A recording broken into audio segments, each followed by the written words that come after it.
Amen. Nous devons chanter ces louanges. Merci, vous pouvez vous asseoir. Chaque jour de notre existence, infiniment.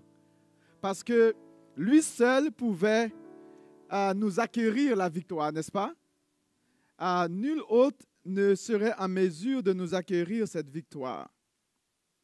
Et nous allons continuer aujourd'hui dans l'évangile de Marc, toujours au chapitre 14, versets 32 à 42. Versets 32 à 42. Et nous voulons nous arrêter sur cette partie-là. Notre frère, merci Clovis pour vraiment, je pense que le Seigneur t'a inspiré à présenter les souffrances de Christ. Parce que c'est ce que nous allons continuer à voir également. Le chemin de la victoire n'est jamais facile. C'est le titre de ce message. Le chemin de la victoire n'est jamais facile. Ce n'est pas facile, n'est-ce pas? Le chemin de la victoire. Je vais lire pour vous dans Marc 14. Vous pouvez aussi regarder dans votre Bible les versets 32 à 42. Marc 14, les versets 32 à 42.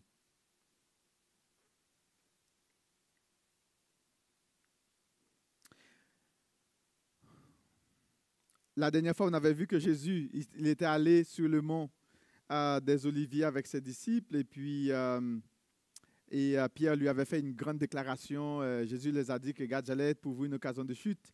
Et puis Pierre avait fait une grande affirmation disant à Jésus, regarde, jamais, je ne vais jamais t'abandonner, moi je ne trébucherai pas, je tiendrai fort, moi je suis solide. D'accord? Puis Jésus lui avait dit, regarde, avant même que les coqs chantent, tu vas me renier 3 fois. Et après cela, Marc nous dit, après tout cet événement, Marc nous dit au verset 32, ils allèrent ensuite dans un lieu appelé Gethsémane. Et Jésus dit à ses disciples, asseyez-vous ici, pendant que je prierai. Il prit avec lui Jacques et Jean. Et il commença à éprouver de la frayeur et des angoisses. Il leur dit, mon âme est triste jusqu'à la mort. Restez ici et veillez. Puis, ayant fait quelques pas en avant, il se jeta contre terre et pria que s'il était possible, cette heure s'éloignât de lui. Il disait, Abba, Père, toutes choses te sont possibles. Éloigne de moi cette coupe, toutefois, non pas ce que je veux, mais ce que tu veux. Et il vint vers les disciples qu'il trouva endormis. Et il dit à Pierre, Simon, tu dors? J'espère que vraiment, pendant qu'on lit cette partie, que ça résonne dans votre tête, la promesse de Simon. Il dit, Simon, tu dors? Tu n'as pas pu veiller 1 heure.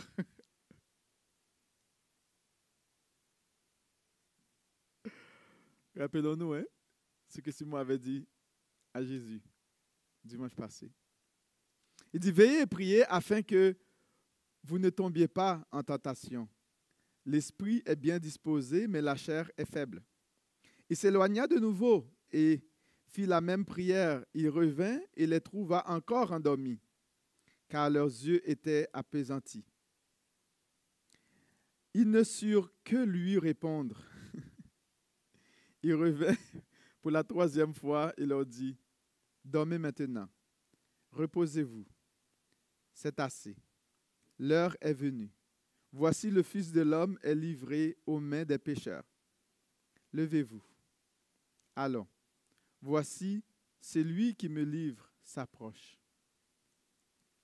Père, on veut te dire merci pour cette portion de cette parole.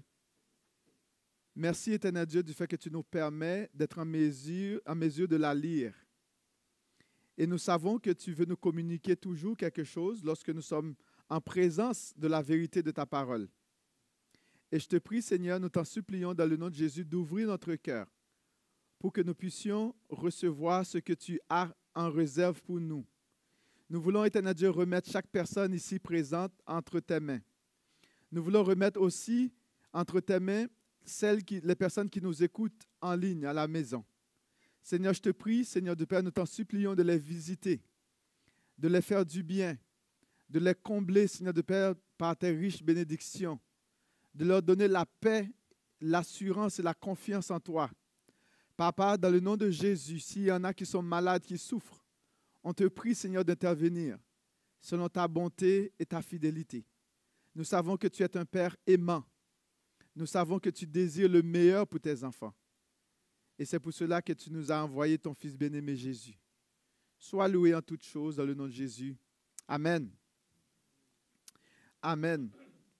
Comme nous avons dit, le chemin de la victoire n'est jamais facile. Le chemin de la victoire n'est jamais facile. Vous savez, il y a un mot que vous allez peut-être entendre beaucoup aujourd'hui. C'est le mot lâcheté. Avez-vous déjà fait face à une personne qui est lâche? Avez-vous fait face à des gens qui sont lâches? Hein? Est-ce que vous avez déjà vu les personnes lâches là? Est-ce que vous les avez déjà vues accomplir des choses extraordinaires? Hein? Et puis, je pense qu'il y a un mot qui me fait rire. C'est un mot, mais je ne parle pas de Sango, hein, mais il y a un mot en Sango vraiment que j'avais entendu parce que j'ai été à un moment donné à Bangui et je réalise que moi, j'étais un lâche à plusieurs reprises. J'étais vraiment quelqu'un de très un lâche, un faible. Et puis, je réalise à quel point j'ai besoin de la grâce de Dieu dans ma vie. Et puis, à cause de ma lâcheté, je sais pas si ça, j'ai reçu des excréments sur mon visage, si vous me permettez, excuse-moi de cette expression. Parce que quand on est lâche, là, on prend des coups durs. En Sango, on appelle ça, le mot, c'est fainéant, on appelle ça ngoy-goy. Je ne sais pas si vous connaissez ce mot, ceux qui parlent Sango. Les ngoy-goy. Hein, c'est ça? OK. Souvent, quand mes enfants font des choses, je dis « Hey, toi, arrête d'être une goy-goy, toi. » Un goy-goy. Bon, regarde. Vous savez, les lâches ne peuvent pas, la victoire n'est pas pour les lâches. Regardons un peu. Vous savez, les lâches n'hériteront pas le royaume des cieux. Apocalypse 21, versets 6 à 8 nous dit « À celui qui a soif, je donnerai de la source de l'eau de vie, gratuitement. Celui qui vaincra héritera ces choses. Je serai son Dieu et il sera mon fils. Mais pour les lâches, les incrédules, les abominables, les meurtriers, je veux t'encourager à apprendre à faire face aux réalités de la vie. Si tu veux, bien sûr, goûter la victoire. Vous savez, un athlète qui veut monter sur le podium et avoir la médaille d'or, cet athlète doit vraiment entraîner durement. Et si nous voulons être victorieux par la foi, nous n'avons pas le choix d'apprendre à faire face aux difficultés de la vie quotidiennement avec le Seigneur. Apprendre des engagements pour le Seigneur. Je dois vous avouer d'emblée que la marche avec le Seigneur dans la foi n'est pas une marche facile. Et ceux qui vous promettent qu'une vie en rose avec le Seigneur, mensonge. Oui, Dieu peut te faire du bien. Dieu peut te bénir. Il va te bénir, ça c'est garanti. Mais ce n'est pas une vie facile. Ce ne sera pas une vie facile. La mission que Dieu te confie, tout comme il l'avait confiée à Jésus, n'était pas une mission facile. Ce n'était pas une mission facile. La vie de la foi exige que nous confrontons nos problèmes à chaque jour. Que nous confrontons nos difficultés à chaque jour dans l'obéissance à Jésus-Christ. Eh bien, sinon, nous ne pouvons pas le faire. J'aimerais ça quand même. J'aime toujours vous mettre un peu dans le contexte général. Vous savez que quand un texte est toujours donné dans un contexte général, c'est-à-dire que dans le contexte de de toute la Bible. Et après cela, le texte aussi est donné dans un contexte un peu du livre et aussi dans le contexte beaucoup plus spécifique à l'histoire même, à la chose près. On comprend que pour comprendre ce que Jésus est venu subir à la croix, pour comprendre vraiment ce que Jésus est venu endurer pour nous à la croix, c'est important de toujours avoir en tête la chute de l'humanité. C'est toujours important d'avoir en tête le plan que Dieu avait dès le début pour sa création. Vous vous rappelez de Genèse 1, verset 26, où Dieu a pris la décision de créer l'homme et la femme. Comment? Selon son image, selon sa ressemblance. Et son désir, c'était quoi? C'était d'avoir une multitude d'hommes et de femmes à son image. Et le péché, bien sûr, par la séduction de Satan, le péché a précipité toute la création de Dieu dans la mort, la guerre, la misère, la souffrance, l'injustice, la méchanceté, la rébellion et toutes sortes de sournoiseries du mal dans le cœur de l'être humain. Et Dieu, bien sûr, qui est un être extraordinaire, qui n'est pas un lâche, qui ne va pas abandonner sa création, il va bien sûr formuler un plan. Et c'était quoi ce plan? Le plan de Dieu était bien sûr et sera toujours encore d'avoir une multitude d'hommes et de femmes à son image selon sa ressemblance. Bien sûr, avec la présence du péché, tout est littéralement plongé dans les ténèbres. Et il suffit de regarder autour de vous. Aujourd'hui, nous vivons cette pandémie qui nous empêche de vivre. Cette pandémie qui vole notre expression de liberté de vivre, de la joie de vivre. Et nous luttons maintenant pour vivre une vie convenable. Nous sommes stressés. Nous sommes obligés de nous isoler les uns contre les autres pour éviter de ne pas tomber malades. Voilà les conséquences du péché. Et à chaque jour, nous faisons face à ces difficultés-là.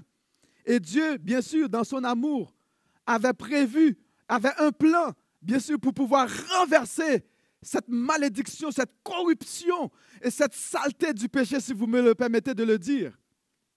Et bien sûr, Dieu avait fait cette promesse à Satan, bien sûr, et en lui disant dans Genèse 3, verset 15, « Je mettrai inimitié entre toi et la femme, entre ta postérité et sa postérité. Celle-ci t'écrasera la tête et tu lui blesseras le talon. » Jésus, Dieu avait déjà prévu dans son plan la manière dont il allait renverser le mal dans le monde, la manière dont il allait renverser les ténèbres dans le monde. Ce plan allait être reposé sur la postérité de la femme, sur un fils, sur sa descendance. Dieu avait déjà en tête quelqu'un. Et on voit ici que dès que l'homme et la femme ont péché contre leur Créateur, contre leur propriétaire, tout commence à aller de mal en pire. Et aujourd'hui, nous avons un exemple parfait avec cette pandémie. Mais Dieu a promis un fils qu'il allait avoir comme mission et comme responsabilité de détruire les œuvres du mal. Mais ça n'allait pas être facile. La tâche n'allait pas être facile. Et on voit ici même dans Genèse 12, 1 à 3, Dieu va choisir un homme, il va lui faire une promesse à Abraham. Et il va lui promettre vraiment une descendance en qui toutes les nations de la terre allaient être bénies. On voit ici le désir de Dieu de renverser la malédiction, de renverser le mal et de restaurer son plan à l'origine. Et il a fait choix d'Abraham. Il lui dit, toutes les nations seront bénies en toi, en ta descendance. Parce que Dieu aime sa création. Et Jésus est la descendance suprême d'Abraham. Jésus est cet enfant qui avait été promis dès la Genèse dès Genèse 3:15, dès Genèse 12, 1 à 3. Et c'est cette descendance-là en qui vraiment toutes les nations de la terre allaient être bénies. Et c'est pour cela que si nous célébrons Noël, que nous sommes dans cette saison, c'est pour nous rappeler, bien sûr, de la naissance de ce Fils. Et quand vous célébrez Noël, c'est important que vous réfléchissez à Genèse 3:15. C'est important que vous réfléchissez à Genèse 12, 1 à 3. Et ainsi de suite. Et tout à travers de l'Ancien Testament, on voit ce Fils qui avait été promis. Et Noël nous rappelle, enfin, la naissance de ce Fils. Pourquoi? Pour renverser la malédiction.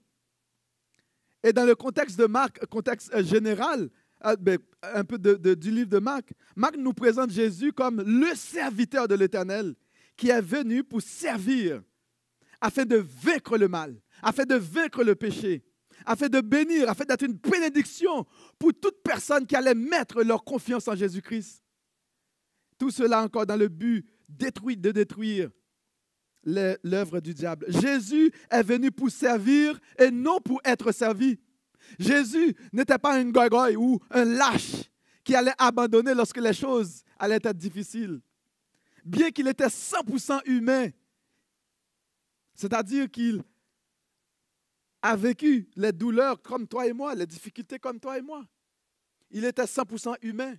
Il était aussi 100% divin pour représenter Dieu à 100% et pour représenter l'humanité également à 100%. Sa mission et sa responsabilité était de venir écraser l'ennemi, écraser le mal, écraser le péché, écraser la haine, écraser la guerre, écraser la misère, écraser toutes sortes d'injustices et de méchanceté dans ce monde pour nous permettre de vivre encore, de respirer tel que Dieu l'avait prévu dès le commencement du monde. Et c'était ça sa mission. Mais la mission n'allait pas être une tâche facile.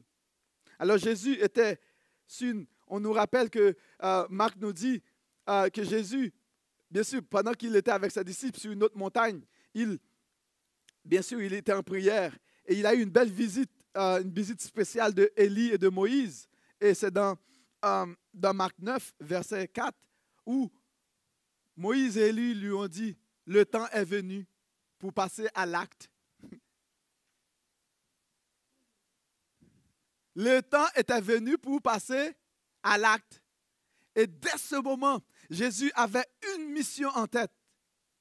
C'était d'aller à Jérusalem pour souffrir, pour mourir. Et dans le contexte spécifiquement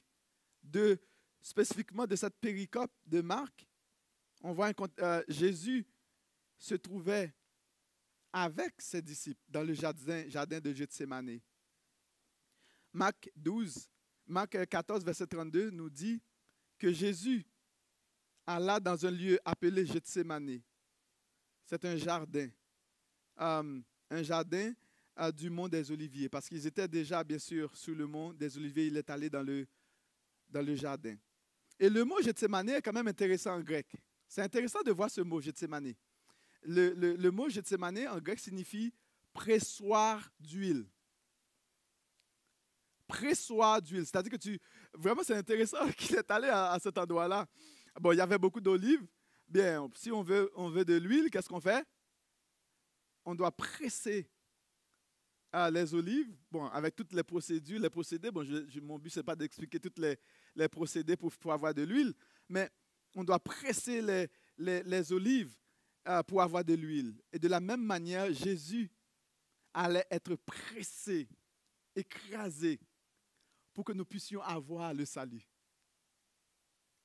De la même manière qu'on pressait l'olive pour avoir de l'huile, Jésus allait être pressé, écrasé, pour nous procurer le salut.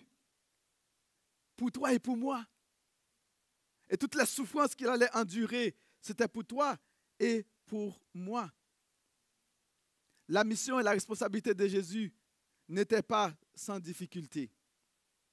Il ne fallait pas être un lâche pour avoir une telle mission. Jésus était conscient de l'ampleur de la tâche, de toutes les souffrances, de tout ce qu'il allait endurer. Notre frère Clovis a si bien décrit ses meurtrissures.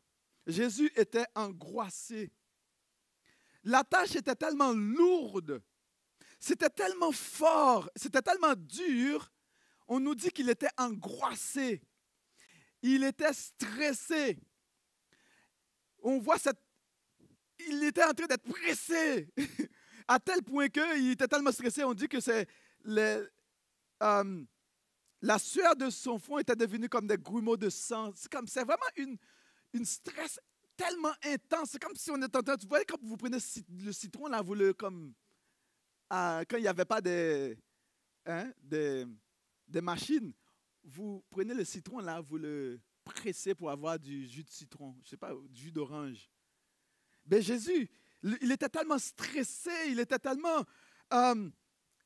il n'y avait pas de mots pour décrire. On dit qu'il était angoissé. Vous savez c'est quoi être angoissé? Je ne sais pas si vous savez c'est quoi être angoissé. C'est de la dépression. C'est une dépression. Il y a des personnes qui vont dire que le chrétien ne devrait jamais être malade. Mais Jésus a connu la dépression, mais il était Dieu.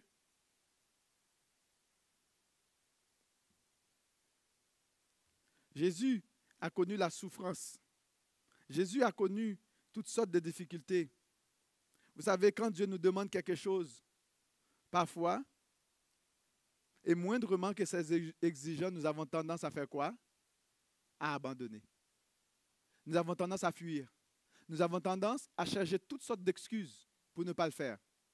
Et moindrement que ça ne fait pas notre affaire, qu'est-ce qu'on a tendance de faire? On sacle le camp. On sacle le camp. Si ce n'est pas comme je le veux, là, on sacle le camp. Mais Jésus, lui, n'a pas fait ça. Jésus n'a pas été un lâche. Il a pris son courage à deux mains. Jésus puisait sa force dans la prière.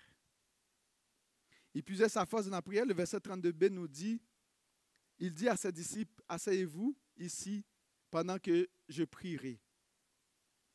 Et l'autre deuxième chose que nous pouvons voir, c'est que dans la douleur, il est important de chercher de l'aide.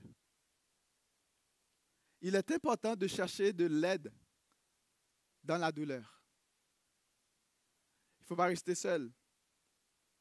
Verset 33 nous dit, il prit avec lui Pierre, Jacques et Jean, et il commença à éprouver de la frayeur et des angoisses. Il leur dit, mon âme est triste jusqu'à la mort, restez ici et veillez avec moi. Eh bien, on voit ici Jésus a cherché de l'aide. Premièrement, il a pris ses 3 meilleurs amis. J'espère que dans ta vie de tous les jours, tu as 1, 2, 3 meilleurs amis vers qui tu peux aller pour demander de l'aide dans la prière. On voit Jésus, lui, il avait 2, 3 meilleurs amis. Quand il était bien sûr sur la montagne, il avait ses 3 meilleurs amis. Et quand il est en bas de la montagne, il avait aussi ses 3 meilleurs amis. Quand on est sur le sommet de la transfiguration, que tout était beau, extraordinaire, on a des amis, ceux qui rient avec nous. Mais quand on pleure aussi, on avait ses amis. Et souvent, ils ne peuvent pas faire grand-chose, mais leur présence, ça vaut beaucoup. Eh bien, Jésus avait ces 3 amis-là. Eh bien, ce que j'ai à te dire ce matin, en regardant à cela, si tu as mal, si tu souffres, si on t'a blessé, dis, il faut le dire, il faut t'exprimer. Si on t'a fait du mal, il faut dire qu'on t'a fait du mal. Essaye pas de tout garder ça à l'intérieur de toi. Si tu es angoissé, dis que tu es angoissé. Si tu es stressé, dis que tu es stressé. Essaye pas de jouer le super-héros comme Pierre qui dit hey, « moi, je ne trébucherai jamais ». Essaye pas de te prendre pour un super-héros, une super-héroïne. Si on t'a fait mal, dis qu'on t'a fait mal. Si on t'a blessé, dis qu'on t'a blessé. Cherche de l'aide. Reste pas toute seule dans ton coin. Si Jésus l'a fait, à plus forte raison nous qui sommes humains. Hey, pécheur, Jésus était sans péché, il était Dieu, 100% humain, 100% Dieu. Il a bien sûr appelé ses 3 amis. Et l'autre chose qu'il leur a dit, quoi? Mon âme est triste jusqu'à la mort. Restez ici et veillez avec moi. C'est important de pouvoir le dire, de s'exprimer, de chercher de l'aide, de s'exprimer. À un moment donné, tu as besoin d'autres personnes à qui parler lorsque tu souffres comme Jésus. Comme Jésus, tu peux chercher de l'aide dans la prière et ne reste pas tout seul dans ton coin pour souffrir tout seul. Parle. Trouve une sœur qui peut t'écouter. Si tu as un frère, trouve un autre frère avec qui tu peux parler. As-tu une personne? As-tu une partenaire de prière? As-tu quelqu'un avec qui tu pries? Avec qui tu pries? Je t'encourage à avoir des partenaires de prière. Tout comme Jésus avait ses partenaires de prière. Et aussi, non seulement de pouvoir chercher de l'aide, de s'exprimer, apprendre à s'exprimer, à dire ce qu'il y a, d'exprimer la douleur. Non seulement on l'exprime aux autres, mais on l'exprime aussi à notre Père Céleste. Verset 35-36 nous dit, « Puis, ayant fait quelques pas en avant, il se jeta contre terre et pria que s'il était possible que cette heure s'éloignât de lui, il disait, « Abba, Père, toutes choses te sont possibles. Éloigne de moi cette coupe, toutefois non pas ce que je veux, mais ce que tu veux. » Jésus a dit à son Père, s'il était possible que cette heure s'éloignât de lui. Il savait bien sûr que c'était sa mission, mais c'était tellement dur. Il disait, mais si c'était possible, il n'y a pas une autre façon, il n'y a pas une autre stratégie. Est-ce qu'il n'y a pas un autre plan? Vous savez que Dieu n'a pas d'autre plan. Dieu n'a pas de plan B. Il n'y a pas de plan B, c'est le plan A. Il fallait qu'il passe. Bien sûr, un fils va toujours parler avec son père. Pas, quand il dit Abba, Abba là, en anglais, c'est comme daddy. Pas. Il n'y a pas d'autre moyen. C'est un mot affectif. Abba. Daddy. Is there anything else you can do? C'est pas, j'ai besoin de toi, il n'y a pas d'autre plan. C'était tellement dur pour lui de faire face à cette réalité. Mais il a pu exprimer à son père. Là, il va lui dire, Seigneur, Père, bon, je ne cherche pas ma volonté à moi, mais toi. Mais ta volonté. Dans sa souffrance, Jésus savait que Dieu était son Père. Il savait qu'il l'appelait papa. Il savait également que toutes choses lui sont possibles. Toute chose est possible à Dieu. Il savait cela. Jésus ne doutait jamais de l'amour de son Père. Jésus ne se doutait jamais de la capacité de son Père. Même dans le creuset de l'épreuve, même dans son angoisse, de sa frayeur, Jésus n'a jamais douté de la capacité, de l'amour de son Père pour lui.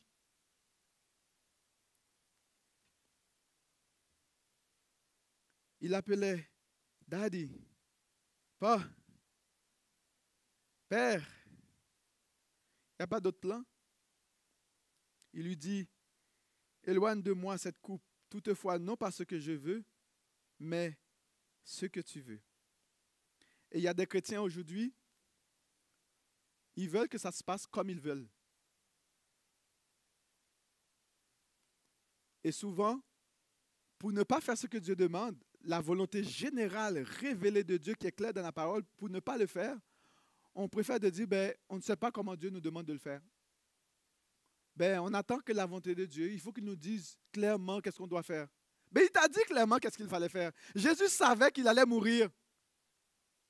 N'est-ce pas clair? C'était clair. Mais on sait aujourd'hui que Dieu nous appelle à être disciples, à être une bénédiction pour les gens qui sont autour de nous. Dieu nous appelle à être un porteur, à être lumière du monde et celle de la terre. Nous le savons. Mais parfois on dit, on ne veut pas le faire. On ne veut pas être dérangé de notre confort. On ne veut pas être troublé du tout. on préfère de donner toutes sortes d'excuses. Et puis, moindrement que ça ne fait pas notre affaire, on sac notre camp. Mais Jésus, lui, n'a pas agi ainsi. Dans la douleur, souvent, nos amis peuvent nous faire défaut. Même les amis, les meilleurs des meilleurs, peuvent nous faire défaut. Mais ils ne sont pas responsables de quoi que ce soit. Même s'ils nous font défaut, ils ne sont pas responsables. On ne peut pas les blâmer, on ne peut pas les condamner. Et là, Jésus, verset 37, qu'est-ce que Jésus, il a demandé aux gars, à ses 3 meilleurs amis, de venir prier avec lui parce qu'il était dans l'angoisse. Et verset 37 nous dit, il vint vers les disciples qu'il trouva quoi? Endormis. Et il dit à Pierre, Simon, t'avais dit que tu étais mon meilleur. Tu dors. Tu ne peux même pas veiller avec moi pendant 1 heure. Et qu'est-ce que Jésus va prendre conscience, c'est ça la beauté de Jésus. Jésus ne va pas les blâmer. Jésus ne va pas leur dire, mais là, toi, tu es un menteur, tu m'avais dit que tu allais être avec moi. Mais voilà que, 1 heure, je te demande de prier avec moi. Je suis en train de souffrir, tu ne me demandes même pas, qu'est-ce que tu peux faire pour moi? Puis tu vas dormir. Non, qu'est-ce que Jésus va dire? Jésus était conscient que le combat spirituel n'était pas un combat par la chair. Nous ne pouvons pas gagner par la chair. On ne peut pas gagner cette bataille par notre propre force. Oubliez ça. On ne peut pas gagner la bataille de la foi par notre propre force ou par notre propre capacité. Et qu'est-ce que Jésus va dire? Oui, l'esprit est bien disposé. Mais quoi? La chair est faible. Ce n'est pas un combat qu'on peut mener par la chair. La chair ne peut pas combattre ce genre de combat. Jésus a dit, l'esprit est bien disposé, mais la chair est faible. Pierre était surconfiant en lui-même. Il disait, moi, je ne trébucherai jamais. Combien de chrétiens qui font des promesses à Dieu? Je vais te servir. Voilà, le 1er janvier va arriver. On va faire toutes sortes de résolutions. Je vais lire la Bible tous les jours, je vais prier. Le 2 janvier, on a manqué. On ne peut pas le faire par notre propre force. On ne peut pas s'appuyer sur nous-mêmes. Ce genre de combat, aucune chair ne peut pas, la chair ne peut pas nous amener à la victoire. Et si les autres t'abandonnent, c'est ce que Pierre a dit, moi je ne t'abandonnerai jamais. Mais Jésus va lui dire, mais tu n'as pas pu veiller avec moi 1 heure. Même pas 1 heure. Et ceux qui comptent sur leur propre force ne peuvent rien t'apporter dans ta marche avec le Seigneur. Les personnes qui comptent là sur leur propre capacité personnelle, là, ces gens-là n'ont rien à t'apporter dans ta marche spirituellement. 0 baril. Ils ne peuvent rien t'apporter. Dans notre douleur, la prière est notre seule et unique force. La prière est notre seule et unique force. Si tu ne peux pas t'appuyer sur ta propre force, sur la chair, sur tes propres capacités, eh bien, il y a une autre solution. Et cette solution, c'est la prière. Et Jésus a su bien exploiter cette solution. Et qu'est-ce qu'il a fait? Il, bien sûr, est allé voir son Père. Il pria. Il pria le Père. Il s'est exprimé à Dieu. Et une autre personne que Dieu a aimé beaucoup, c'est David. Pourquoi est-ce que Dieu a aimé David? Est-ce que c'est parce que David était bon? Est-ce qu'il était meilleur, mieux que nous ou quiconque? Non. Parce que David, lui, il n'a jamais hésité de s'exprimer. Voilà, il suffit juste de lire les psaumes. En tout temps, peu importe ce que David ressentait, il le disait à son Créateur, à son Maître, à son Seigneur. David avait une relation avec Dieu et Jésus savait parler avec son Père pour essayer pour lui communiquer, pour lui faire savoir ce qu'il vivait dans son cœur. Et toi aussi, tu peux le faire. Verset 39 nous dit, il s'éloigna de nouveau et il fit la même prière. Il l'a fait 3 fois. Il a demandé, bien sûr, de l'aider. Et si vous voulez être victorieux, et si nous voulons être victorieux, nous n'avons pas le choix, après avoir prié, d'affronter la réalité. Dernier point, c'est que après avoir prié, Jésus était prêt à accepter la réalité. Jésus a compris que le Père avait un plan. C'est ce plan qui allait s'accomplir. Il n'y avait pas de plan B, il n'y avait pas de plan C, il n'y avait pas de plan N. Il y avait un seul plan. Et quand Dieu demande quelque chose à ses enfants, c'est ce qu'il faut faire. Il n'y a pas d'excuse. Et c'est là que nous devons nous dire, en suivant vraiment l'exemple de Jésus, nous devons nous dire, quand Dieu nous demande quelque chose, quand Dieu nous appelle à le servir, nous devons prendre notre courage à deux mains. Aussi difficile que la chose peut être, nous devons prendre courage à deux mains pour ne pas être comme des lâches, être prêts à abandonner, de dire, on est conscient que c'est ce que Dieu nous demande, nous savons objectivement, c'est ce que Dieu nous demande. Nous prenons notre courage à deux mains et nous allons de l'avant. Et Jésus, qu'est-ce qu'il a fait? Verset 40, verset 42 nous dit, il revint et les trouva encore endormis, car leurs yeux étaient apaisantis. La chair ne pouvait rien. Ils ne surent que lui répondre. Finalement, les gars, ils ne pouvaient rien dire à Jésus. Pourtant, tout le monde était dit, moi aussi, je vais te suivre. Finalement, ils étaient fatigués. Imagine, spirituellement, imagine quelle lourdeur que ce gars avait dessus. C'est comme si toute la puissance des ténèbres était là. Cette présence devait être lourde. Et les gars ne pouvaient rien faire. Ils ne pouvaient rien faire. On dit qu'ils ne surent que lui répondre. Verset 42, 41, il revint pour la troisième fois et leur dit, dormez maintenant. Jésus arrive à l'évidence. Il dit, reposez-vous. C'est assez. L'heure est venue. Voici le Fils de l'homme est livré aux mains des pécheurs. 42. Levez-vous. Allons. Voici celui qui me livre s'approche.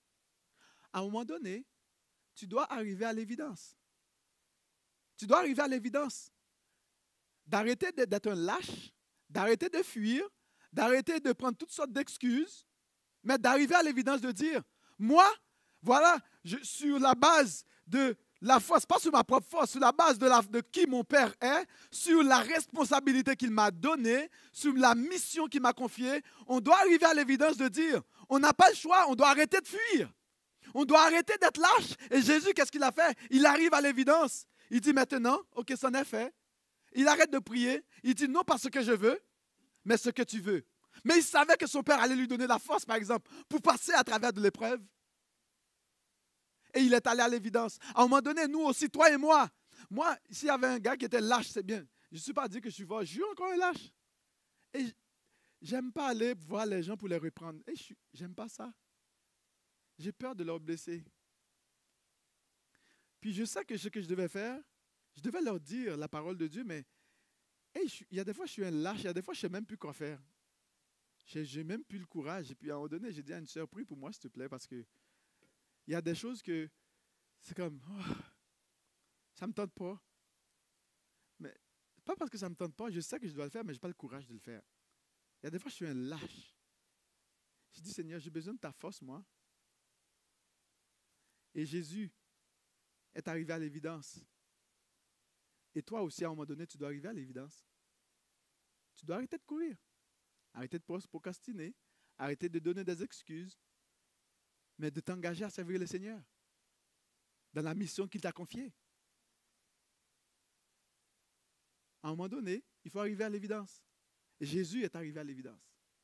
Parce que c'était la mission que son Père avait pour lui. Avant même la création. Dès Genèse, là on est rendu à Marc.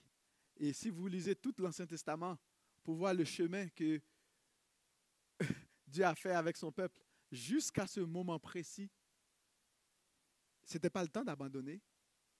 Et jusqu'à ce moment précis de l'histoire de l'humanité, pour nous, pour toi et moi, ce n'est pas le temps d'abandonner.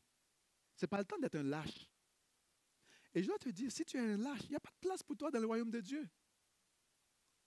Si tu es incrédule, il n'y a pas de place pour toi dans le royaume de Dieu. Ce sera dur. Rappelons-nous que ce que Jésus a dit, ce ne sont pas ceux qui disent Seigneur, Seigneur qui entreront dans le royaume de Dieu. Mais ce sont ceux qui font la volonté de mon Père. Il nous le dit à l'avance. Il te le dit à l'avance, il me le dit à l'avance. tout comme lui. Il est notre modèle, il est notre exemple. C'est lui que nous devons suivre. Il n'a pas cherché à faire sa propre volonté. Il n'était pas non plus un lâche. Il n'était pas un incrédule. Il n'a pas essayé de donner toutes sortes d'excuses pour ne pas servir Dieu, pour ne pas accomplir la mission et le mandat que son Père lui a donné. Et toi, quelles sont tes excuses? Quelles sont tes excuses? C'est quoi tes excuses? Tu n'as pas le temps à cause du travail? Tu n'as pas le temps à cause de l'école? Tu n'as pas le temps à cause de tes enfants? À cause de ta femme? À cause de ton mari? Tu es fatigué? Tu es malade? Ou moi, tu es lâche? Il n'y a pas d'excuse. Jésus est allé jusqu'au bout. Et si Jésus n'était pas allé jusqu'au bout, pensez-vous que vous serez ici aujourd'hui? Pensez-vous que vous aurez cette salut? Pensez-vous qu'il nous aurait procuré cette délivrance? Cette vie éternelle? Non. On n'aurait pas eu cette vie éternelle aujourd'hui. Toi et moi, on serait perdus dans notre péché. Nous serions perdus dans notre péché. Mais Jésus a pris son courage à deux mains. La victoire, le chemin de la victoire n'est pas facile. Le chemin n'est pas facile, mais le goût est agréable. Et on sait que le jour viendra où, lorsque nous serons avec lui, lui-même va nous donner le prix. Et je t'encourage à prendre ton courage à deux mains. Arriver à l'évidence que tu dois te dire, non pas ce que je veux, mais ce que tu veux. Mais n'arrête pas là. Pose les actions concrètes de ton engagement à servir le Seigneur. Père, je veux te bénir pour ta parole qui nous encourage. Et souvent, cette parole peut paraître dure, mais c'est parce que tu nous aimes. Et tu veux nous avertir pour que nous puissions, comme Jésus l'a fait, compter sur toi et te servir et accomplir le plan, le mandat que tu nous as confié. Seigneur, je veux remettre chaque personne ici présente entre tes mains. Je veux remettre, Éternel, notre Dieu, entre tes mains ceux qui nous écoutent en ligne. Et je te prie de les bénir. Et si l'ennemi essaye de les décourager ou de les culpabiliser suite à ce message, je te prie, Seigneur de Père, de les chasser dans le nom de Jésus. De chasser tout esprit de culpabilité, de honte, de peur, mais aussi de leur donner un esprit de foi, d'amour, de confiance en toi. À savoir que tu es en contrôle, tu sais ce que tu fais et tu es avec nous jusqu'à la fin de nos jours parce que tu es notre Père. Dans le nom de Jésus. Amen. Je vais nous encourager à chanter ce chant.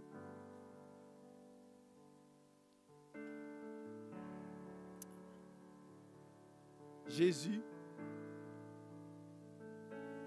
merveilleux nom. Jésus, merveilleux nom, qui est semblable à toi, ô Dieu. Jésus, ton précieux nom est digne d'hommage. Jésus, merveilleux nom. Jésus, merveilleux nom, qui est semblable à toi, ô Dieu. Jésus, ton précieux nom est digne d'hommage. Couronné.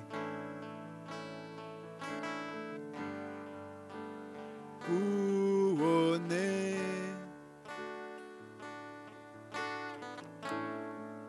rayonnant de majesté,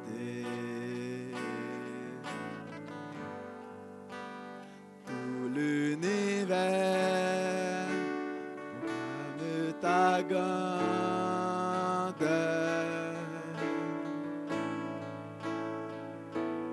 Glorifié, glorifié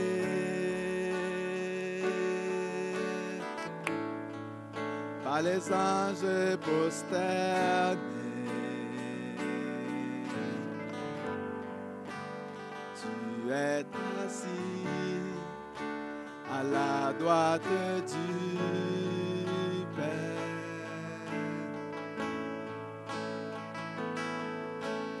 Jésus, merveilleux nom, qui est semblable à toi, ô Dieu. Jésus, ton précieux nom est digne d'hommage.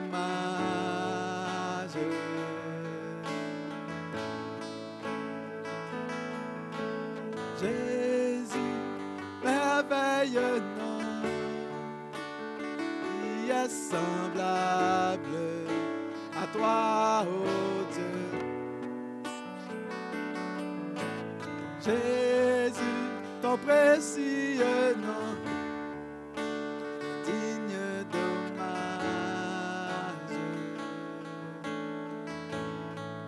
Captivé, captivé,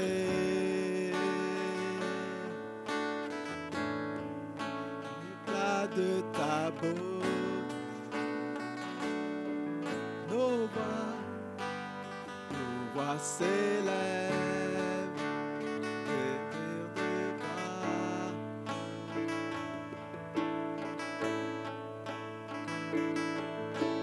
Jésus,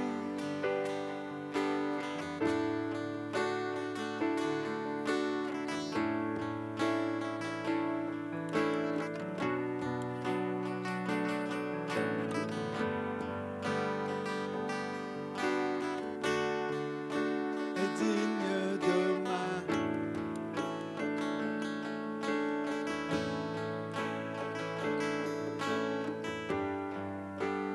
Merveilleux nom, qui est semblable.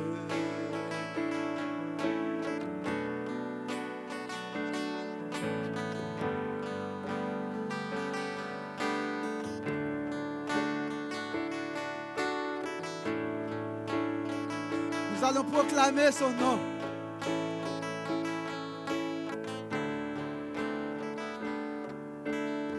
Consolateur. Consolateur,